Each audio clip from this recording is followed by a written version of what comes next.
कि किसानों से भूमि का क्रय वर्तमान सर्किल रेट के दोगुने मूल्य पर आपसी सहमति से किया जाएगा।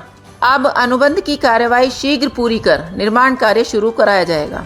साथ ही सड़क निर्माण के लिए किसानों से सहमति आधारित बैनामा अब शुरू कराया जाएगा। यह सड़क 18 मीटर चौड़ाई में लगभग 750 मीटर लंबी तथा 24 मीटर चौड़ाई में 350 मीटर लंबी है।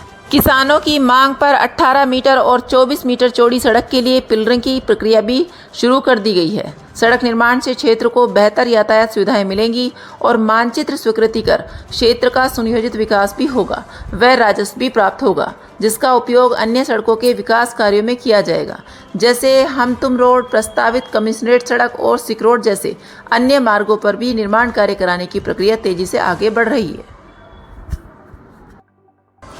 लोहिया नगर पीले क्वार्टर में रहने वाले श्री कृष्ण कुमार गोयल की धर्मपत्नी सुदेश गोयल का अचानक उस समय निधन हो गया जब वह अपनी विधवा पुत्री के घर में हो रहे विवाद को शांत करने के लिए वहां गई थी।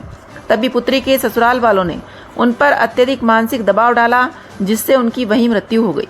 मधुबन बापूधाम थाने में इसका मुकदमा आरोपियों के विरुद्ध दर्ज हुआ है। पुलिस इस मामले की अभी जाँच कर रही है। उधर रविवार को श्रीमती सुदेश गोयल की शोक सभा रामलीला मैदान घंटाघर के अशोक वाटिका में हुई, जहां एकत्र परिवारजनों द्वारा उनकी आत्मा की शांति की प्रार्थना की गई। स्वर्गीय श्रीमती सुदेश गोयल महाराजा अग्रसेन वाटिका और परिचय सम्मेलन में महत्वपूर्ण योगदान देने वाले RS मित्तल की भाभी हैं। राकेश मित्तल BSNL विभाग से रिटायर हैं।